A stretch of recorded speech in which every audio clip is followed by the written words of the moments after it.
semaine dernière, je vous ai montré un nouveau format en test chez Panini. Il n'a pas vraiment de nom pour le moment. C'est, vous le savez, cette espèce d'absolute sans fourreau qui reprend la dernière chasse de Kraven, la grande saga de Spider-Man. Nous avons regardé ensemble cet album et nous avons pu découvrir à la fois son contenu dans un page à page, mais également son aspect général.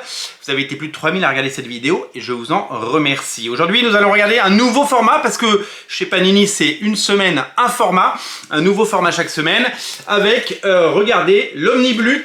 Il est là, le fameux Omniblut Providence dont on avait parlé. Il est encore sous blister, nous allons l'ouvrir. Alors c'est très bizarre d'avoir des trucs comme ça sur le film plastique, hein, il est plastifié. Alors déjà, on va parler du format. D'abord, il est énorme. C'est énorme. C'est le plus gros bouquin que Panini ait sorti. Dos toilé, on va le toucher tout à l'heure avec nos doigts. Cette couverture qui reprend donc Providence d'Alan Moore et de Jason Burrows. On verra un peu les intérieurs et on fera un page à page, bien entendu, en temps voulu. Par rapport à à Kraven.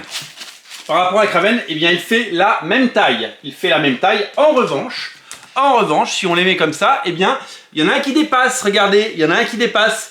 Et ouais, l'Omniblut est plus gros que l'Absolute sans fourreau. Et je le prouve avec un Absolute. Regardez, le voici, le voilà. Il a l'air plus grand en taille, l'Omnibus, que l'Omniblut. Eh bien, l'Omnibus, si on enlève le fourreau, il fait la même taille. Regardez. Je le prouve, regardez, voilà. Donc les bouquins font la même taille, c'est juste que le fourreau est un petit peu plus grand parce que forcément, il faut pouvoir faire rentrer le bouquin. Donc, l'Omniblut, c'est le plus gros format à date que nous ayons. On va comparer avec un omnibus, puisque l'Omniblut est appelé Omnibus, puisque Panini ne semble pas avoir officiellement adopté le nom Omniblut. J'aurais dû le déposer d'ailleurs. Et regardez, par rapport à un Omnibus Ultimate, il est beaucoup plus gros. Alors, on va l'ouvrir maintenant qu'on a vu sa taille. Oh, il brille de mille feux, il scintille. Voilà, alors c'est la version super luxe. C'est de l'Omnibus, hein. C'est entre l'Omnibus et l'Absolute, c'est un Omniblut. Vous connaissez évidemment le format. Voilà, la couverture, elle brille. La couverture, elle est jolie. Il y a ce dos toilé. Regardez, là aussi, ça shine.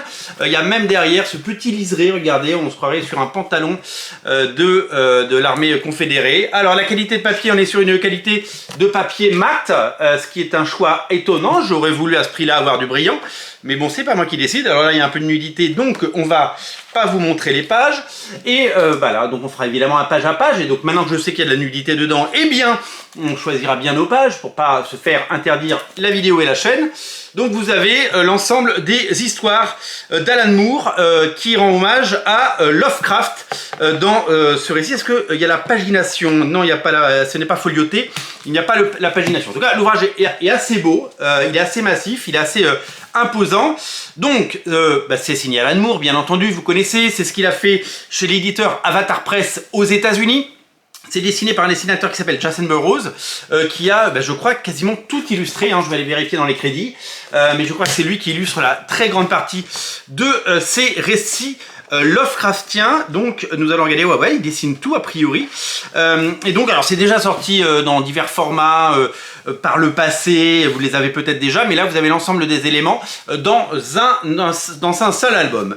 Oh, il y a même la petite languette, regardez, hop, qui dépasse. Moi j'aime bien ça, les beaux livres ont ça, j'aime beaucoup, ça fait plaisir. Alors Lovecraft, il est un peu à la mode en ce moment. Il y a un bouquin qui sort chez Black River et il y a 2 semaines est sorti l'excellent, c'est déjà un succès, Lovecraft, le dernier jour de Howard Philip Lovecraft chez 404 Graphics. C'est déjà un succès, c'est tant mieux. Vous avez été plus de 11 000 à voir la vidéo, c'est complètement taré. Je vous ai montré cet album et c'est déjà un succès en librairie. Il n'est plus commandable par les libraires, c'est-à-dire que il est en rupture totale chez chez le distributeur et il n'est donc les albums que vous voyez dans les piles dans les magasins culturels ou chez votre libraire, eh bien ce sont les derniers. Il y a un autre tirage qui a été annoncé, mais les 10 premiers jours de vente s'annoncent plutôt prometteurs. Il y a Noël en ligne de mire et vous allez être très nombreux à l'avoir certainement sous le sapin, ce récit qui raconte le dernier jour d'Howard Philip Lovecraft dont il est question dans Providence et autres récits Lovecraftiens d'Alan Moore. Alan Moore qui a été très influencé porté évidemment par l'œuvre de Lovecraft et Alan Moore qui est un gros vendeur de comics. Urban a annoncé plus de 100 000 exemplaires pour le Watchmen dans sa version à 35 €. Ça ne prend pas en compte évidemment les Urban Nomades, hein, plusieurs milliers d'Urban Nomades. Je crois qu'on est à plus de 6 000 exemplaires du Urban Nomade Watchmen à date. Donc Watchmen, ça reste évidemment la grosse vente, Killing Joke évidemment, et puis tout ce que Alan Moore a pu proposer, que ce soit chez Panini, chez Marvel, chez Urban et donc DC Comics, eh bien est à retrouver. Il y a, je crois, non, je ne sais pas dans quel format c'est, je ne sais pas si ce sera un omniblut ou si ce sera un Absolute sans fourreau, mais il y a la Ligue des Gentlemen Extraordinaires qui revient chez Panini dans les prochaines semaines et nous aurons certainement le loisir de découvrir tout ça. Alan Moore, c'est un gros vendeur de comics, c'est une star au-delà de la sphère comics puisque ses romans sont également auréolés de succès chez Brajlon, il ne faut pas les rater. Jérusalem notamment, vous l'avez peut-être lu, moi j'ai pas eu le courage de me plonger dedans, je dois vous avouer, parce que c'est je crois à 1200 pages, c'est un truc de malade, c'est énorme, c'est un omnibus, un omnibook, c'est complètement fou quoi, il y a des omnibluts, il y a des omnibooks, il y a des omni... ce que vous voulez chez Alan Moore, c'est un nom que tout le monde connaît, ça fait partie des stars et ça vend beaucoup. Vous avez peut-être lu son Tom Strong, son Promethea, et j'en passe. Chez Urban, il y a des choses absolument magiques. Voilà, on fait un page à page très bientôt, mais je tenais à vous montrer cet album qui est assez massif et qui, enfin, on peut mettre un visage sur un nom, Omniblut. Vous connaissiez le nom, vous connaissiez la légende, maintenant vous l'avez vu, et vous allez pouvoir vous faire votre avis. Dites-moi ce que vous pensez de ce format. Est-ce que vous comptez l'acheter? Est-ce que vous êtes fan d'Alan Moore? Est-ce que vous pensez eh bien, faire l'acquisition d'ici Noël? Je vous pose la question. Si vous voulez l'acheter, je vous mets un lien en descriptif de la vidéo, bien entendu.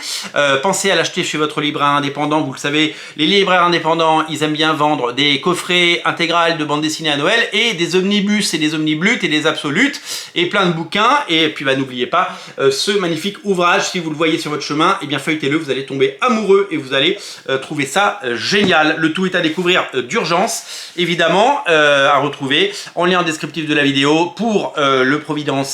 Et si vous voulez soutenir la chaîne, eh bien on a toujours ce compte Tipeee qui n'attend plus que vous. Salut!